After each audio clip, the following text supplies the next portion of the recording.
Bonjour à toutes et à tous, ici c'est Charles qui va vous présenter un petit tutoriel sur la mise en œuvre du moteur 3D Ehrlich avec l'environnement de développement CodeBlocks. Alors si vous êtes ici, c'est que vous savez, je pense, ce qu'est Ehrlich 3D, ce qu'est en général un moteur 3D. Donc vous êtes plutôt intéressé pour comprendre et savoir comment est-ce qu'il va être mis en œuvre dans l'environnement CodeBlocks. Je précise que j'utilise une distribution Linux, Fedora 23, et tout va se passer dans cet environnement. Mais sachez que tout ce qui est présenté dans ce tutoriel reste quand même valable dans une autre distribution Linux ou alors dans un autre environnement comme Windows ou Mac. Alors on va commencer tout de suite. Je vais afficher simplement l'environnement CodeBlocks que j'ai ici. Voilà, alors j'ai déjà un projet qui s'appelle Project X, c'est un projet que j'avais commencé à faire. Mais ce que je vais vous montrer, c'est qu'on va repartir from scratch. On va créer un projet complet, voir quelles options de compilation et d'édition de liens on va devoir utiliser pour configurer correctement la compilation de notre projet. Alors c'est très simple, pour ça je vais dans le menu fichier File et je vais faire un New Project ici. L'idée c'est de partir d'un projet complètement vierge, de façon vraiment à comprendre comment ça marche. Donc Empty Project et on y va. Alors à partir de là, on va suivre le wizard. Alors, project title, je vais l'appeler simplement tuto Ehrlich. Le dossier ici où va se retrouver le projet, c'est mon dossier où je mets tous mes projets, donc ça je ne change pas, c'est la valeur par défaut que j'ai mise, donc je ne change pas. Le fichier CodeBlocks Project, c'est donc le fichier dans lequel CodeBlocks va stocker toutes les options du projet. Je garde par défaut. Et on peut passer à la suite. Alors ici c'est le compilateur utilisé puis les différentes configurations. Donc là on va utiliser deux configurations. Configuration de debug qui va nous faciliter le debug et configuration release qui sera plutôt la mise en production une fois que le projet sera finalisé. On garde les valeurs par défaut et on a terminé la création du projet. Donc on voit ici que effectivement j'ai un nouveau projet qui s'appelle Tuto Ehrlich qui a été créé. On va aller voir ici, voilà, ici dans mon dossier projet, j'ai effectivement un dossier Tuto Ehrlich qui a été créé avec le fichier qui nous intéresse, qui est ici. Pour l'instant, je n'ai que ça. J'ai pas de code source, j'ai pas de fichier C, j'ai rien du tout. Mais avant de créer un quelconque code source, on va aller configurer les options, toujours dans CodeBlocks. Donc là, je ferme cette fenêtre. On se retrouve dans CodeBlocks. On va donc aller dans les options de compilation et d'édition de liens du projet. Pour ça, on fait un clic droit sur le projet actif, Tuto Ehrlich, et on affiche les Build Options. Donc là, on a une fenêtre qui apparaît et qui nous propose de configurer l'ensemble des options du linker et du compilateur. Ce qui nous intéresse ici en particulier, ce sont les linker settings, c'est-à-dire ce sont les options que le linker va utiliser pour construire l'applicatif. Ce qui nous intéresse également seront les search directories qui correspondent en fait aux chemins dans lesquels on demande au compilateur d'aller chercher différents fichiers, notamment les fichiers d'entête dont on va avoir besoin. Pour les linker settings, la première chose à faire c'est effectivement et évidemment d'ajouter le chemin vers la librairie Ehrlich. Donc pour ça, il suffit simplement de faire un add, d'aller chercher la librairie directement là où elle est stockée. Donc moi je l'ai stockée dans un dossier qui s'appelle opt, local, lib, et elle est ici. Il s'agit d'une librairie statique qui sera linkée lorsque l'éditeur de lien va construire l'exécutable final et qui contient en fait l'ensemble de toutes les fonctions du moteur 3D et la compilation, donc le processus d'édition de lien permettra de prendre toutes les fonctions que j'utiliserai dans mon applicatif. Donc je valide. Et ici, je veux avoir un chemin absolu jusqu'à cette librairie. Donc je lui demande de ne pas prendre le chemin relatif, de façon à ce qu'il prenne le chemin absolu, et je valide ici. Là, on a le chemin complet jusqu'à la librairie. Alors, juste pour information, mon dossier /opt correspond à un disque supplémentaire sur lequel j'ai mis tout l'ensemble de toutes les librairies ou tous les composants et packages qui correspondent à des éléments supplémentaires que je mets de façon à ne pas interagir avec les chemins système. Donc je garde les choses séparées, je mets les choses un petit peu à part. Ensuite, alors c'est pas fini, parce qu'il y a également d'autres options de compilation dont on va avoir besoin, plus particulièrement ici, d'autres options de l'éditeur de liens. Alors comme on va développer une application 3D sous Earlish, on va donc du coup utiliser l'API 3D, et l'API 3D sous Linux, c'est OpenGL. Donc là, pour dire de se linker avec la librairie OpenGL, il suffit simplement d'indiquer le nom de la librairie GL. Alors on n'a pas besoin ici d'indiquer le chemin complet vers la librairie puisque celle-ci est installée dans un dossier système. Donc le système sait où la trouver. Il suffit juste d'indiquer ici le nom de la librairie. Ensuite, on va avoir besoin d'un certain nombre de librairies. Alors celle-ci XF86VM, c'est une librairie cliente qui permet d'interagir avec l'extension vidéo mode en fait du serveur X. On va avoir besoin également, ça c'est assez classique pour des applications X sous Linux, la librairie qui gère les extensions du serveur X. On va avoir besoin bien évidemment de la Xlib forcément, et puis une librairie qui permet de gérer en fait les curseurs. Voilà, donc là on a configuré l'éditeur de liens pour la configuration de debug. Maintenant, on va aller indiquer le chemin où se trouvent tous les fichiers d'entête de Earlish. Donc je vais dans l'onglet Search Directories. Pour le compilateur, je vais ajouter. On va aller chercher le dossier où sont stockés tous les fichiers d'entête Earlish qui ont été installés lors de l'installation du moteur 3D. Donc ils sont en /opt local include. Voilà. Et pareil, je garde un chemin absolu. Voilà, donc là, j'ai mon chemin vers les fichiers d'entête. À partir de là, je peux faire des includes de n'importe quel fichier d'entête du moteur Earlish. Et je valide.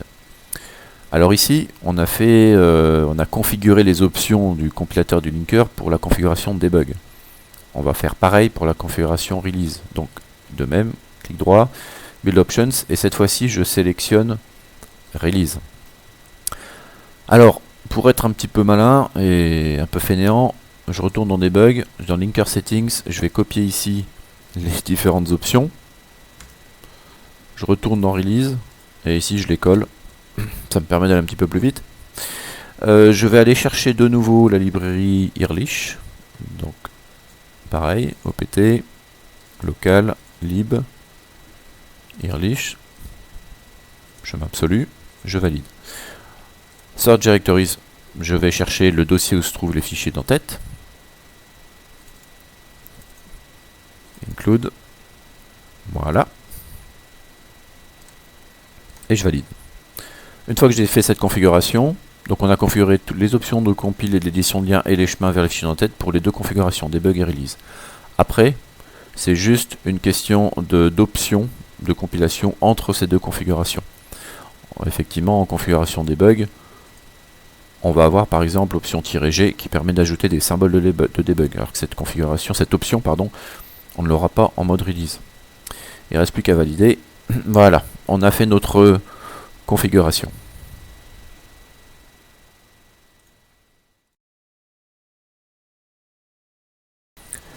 Voilà, maintenant qu'on a configuré la compilation et l'édition de lien d'un programme avec le moteur 3D Earlish, on va aller vérifier tout ça en réalisant un petit programme de base, assez minimaliste en fait, qui ne va rien faire de spécial si ce n'est afficher juste une fenêtre toute noire, on verra rien de spécial, mais au moins ça nous permettra de montrer qu'on a réussi correctement la compilation et l'édition de lien, et que le programme, une fois compilé, s'exécute correctement.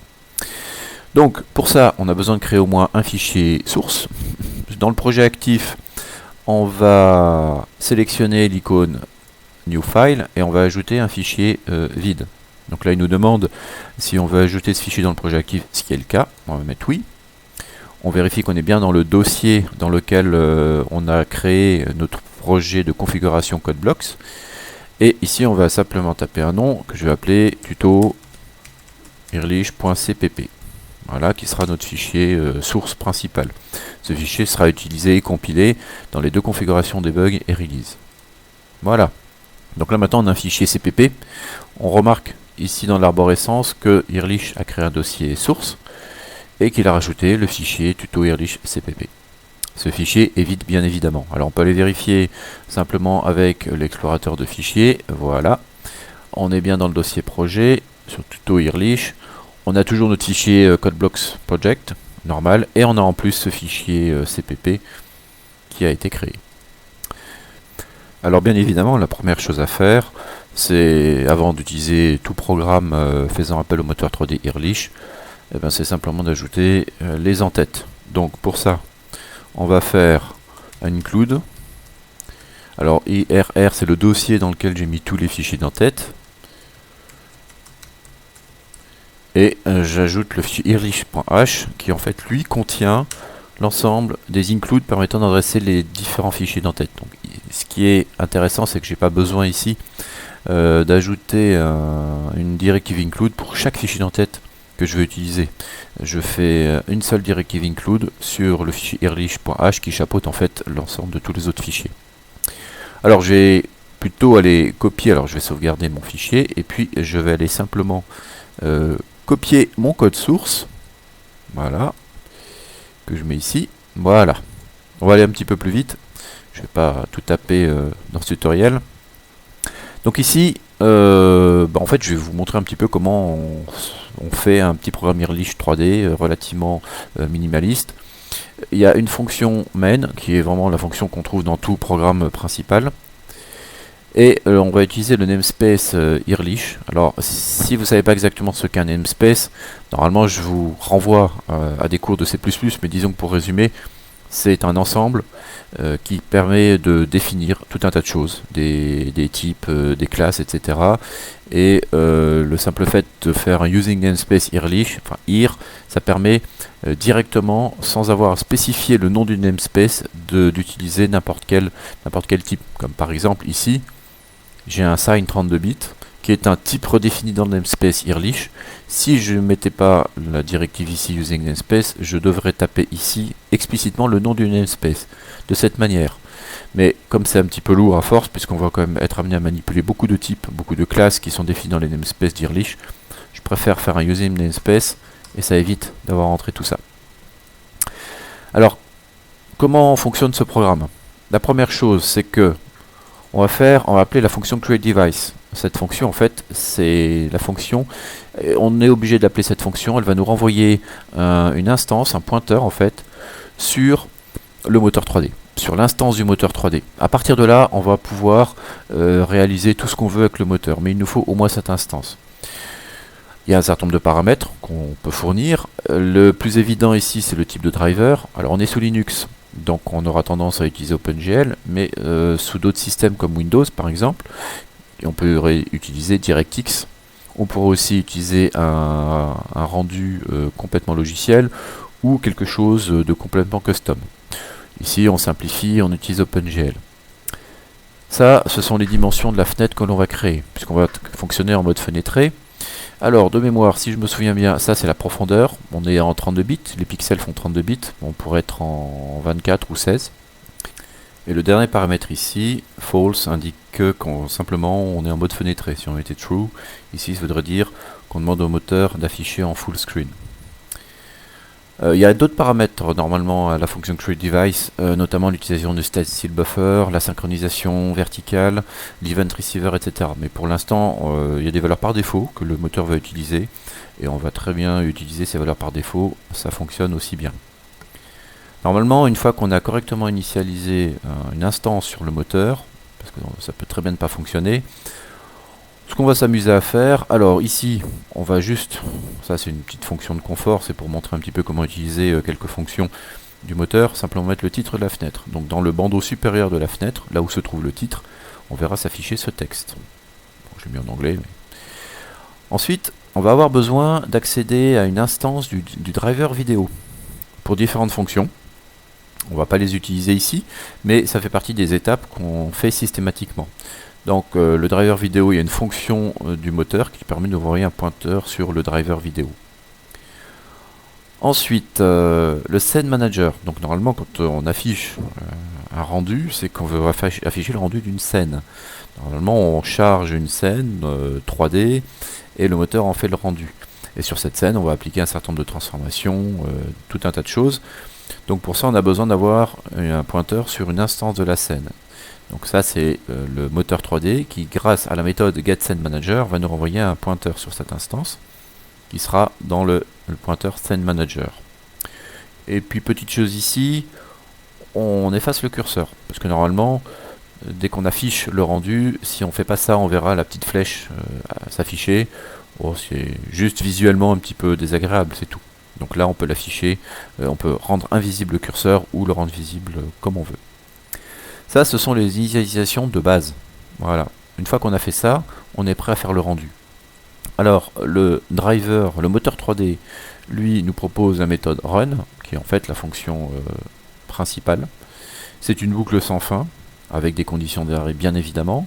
Et cette fonction, cette méthode, détecte différentes conditions d'arrêt. Donc typiquement, on fait un kill, on clique sur la petite croix en haut à droite de la fenêtre pour fermer l'application ou d'autres choses. On peut définir aussi nous-mêmes nos critères d'arrêt de la fonction. Tant que les critères ne sont pas détectés, en fait, on va boucler indéfiniment dans cette boucle. Et qu'est-ce qu'on va faire ici? Eh bien, on va faire le rendu. Alors, pour faire le rendu, on va bien dire au moteur que on démarre le rendu avec la méthode beginScene. Et une fois qu'on a fait le rendu, on arrête le rendu. Puis une fois qu'on a fait ça, on recommence. Et entre les deux, eh bien, on demande au SceneManager de tout dessiner. Voilà. Ça, c'est vraiment la fonction de base. Et une fois qu'on a quitté l'application, enfin pour quitter l'application, tout simplement, on détruit en fait l'instance du moteur 3D et on peut sortir. Voilà, je vais pas aller plus loin dans le détail, mais ce qu'on va faire, c'est qu'on va compiler. Donc ce qui est intéressant, c'est qu'on va regarder la fenêtre, le build log, ici, et on va lancer la compilation. Donc je vais faire un build, tout simplement. On va voir un peu ce qui se passe. Ouais, je vais faire un clean. Voilà. On fait un build, c'est parti. Ça prend un petit peu de temps, voilà, c'est fait. On voit ici que le output file is tuto Ehrlich. Donc là, c'est-à-dire que la compilation a réussi. La compilation et l'édition de lien, bien évidemment, a fourni un fichier qui a une taille de 18 mégas et quelques. Donc c'est quand même assez gros pour une petite application comme la nôtre, mais il faut savoir qu'on embarque un certain nombre de choses qui correspondent au moteur 3D. Ce qui est intéressant ici, ce sont justement les lignes de compilation. La première, c'est la compilation du fichier CPP pour avoir un fichier objet. Là, ce qu'on voit, c'est qu'on retrouve ici le chemin qu'on avait indiqué dans la configuration de CodeBlocks, qui permet d'accéder au fichier d'entête. L'option "-c pour dire de ne construire que le fichier objet, bien évidemment, ne pas construire l'exécutable. Notre fichier source, ici, avec le chemin complet, notre fichier CPP, et le fichier de sortie, qui sera le fichier tutoehrlich.o. Donc si on regarde dans le gestionnaire de fichiers, on voit qu'effectivement il y a un certain nombre de choses qui ont été créées, alors, notamment un dossier obj, configuration debug, qui contient notre fichier objet, qui est le résultat de la compilation, qui est le résultat en fait de la première ligne de commande que l'on vient de voir. Ensuite, la deuxième ligne ici, eh bien on va prendre le fichier objet, on va faire l'édition de lien avec ce fichier objet, avec les différentes librairies qu'on avait au préalable spécifiées dans la configuration de CodeBlocks. On le link également avec le moteur Ehrlich, ça correspond aussi à la configuration qu'on avait mise, pour obtenir un fichier de sortie qui s'appelle Ehrlich. Si on regarde dans l'explorateur de fichiers, je remonte un niveau, encore un. Ici j'ai un dossier bin qui a été créé, configuration de debug, et là je vois effectivement que j'ai un fichier qui correspond en fait à l'exécutable. C'est le fichier exécutable qu'on va pouvoir lancer. Donc si je clique simplement sur ce fichier, ça devrait lancer l'exécution de l'applicatif. Allons-y, voilà. Donc là j'ai une fenêtre toute noire, comme je vous avais dit. Je vous avais prévenu, il n'y a rien de spécial à afficher, c'est normal. Mais ce qu'on constate, c'est qu'on a au moins le titre de la fenêtre. Ehrlich 3D Fast Tutorial, c'est le titre effectivement qu'on a mis dans notre petit programme. Voilà, donc là, j'ai une application Ehrlich 3D qui est en train de tourner, tout simplement. Maintenant, si on veut compiler la version release, tout simplement, ce qu'il faut faire, c'est choisir la configuration active qui est release. Et là, on va lancer la compilation, build. Donc c'est reparti. Voilà, c'est fait. Donc on va pouvoir regarder en même temps les fichiers qui ont été créés. Donc je remonte dans le dossier tuto Ehrlich. Je vais voir dans Obj. Là j'ai du coup un dossier release qui a été créé avec le fichier objet. Je vais voir maintenant dans bin. J'ai de nouveau le dossier release qui a été créé avec mon exécutable, cette fois-ci en version release. Donc vous voyez qu'il est quand même nettement plus petit que la version de debug. Je peux le lancer. Voilà. Donc à partir de là, eh bien, on a complètement configuré un environnement de développement qui nous permet de décrire nos applications en exploitant le moteur 3D Ehrlich, que ce soit en mode debug ou en mode release. Donc ce tutoriel est terminé et par la suite je pense que je ferai d'autres petits tutoriels pour montrer un petit peu comment on peut aller plus loin dans l'utilisation du moteur 3D et surtout montrer un petit peu des scènes, rendus de scènes, pour voir un petit peu ce qu'il est possible de faire. Donc d'ici là, n'hésitez pas à pratiquer, à essayer. Alors je précise juste que j'ai utilisé CodeBlocks pour vous montrer un petit peu comment configurer la compilation avec Ehrlich. J'avais aussi utilisé initialement Eclipse, ça marche très bien avec Eclipse. Essayez avec d'autres environnements de développement. Si vous avez d'autres systèmes de développement, que vous soyez sous Windows ou Mac, n'hésitez pas. Vous avez un petit peu les bases et n'hésitez pas à me faire un retour. Voilà, n'hésitez pas si vous avez des questions, je me ferai un plaisir d'y répondre. A bientôt.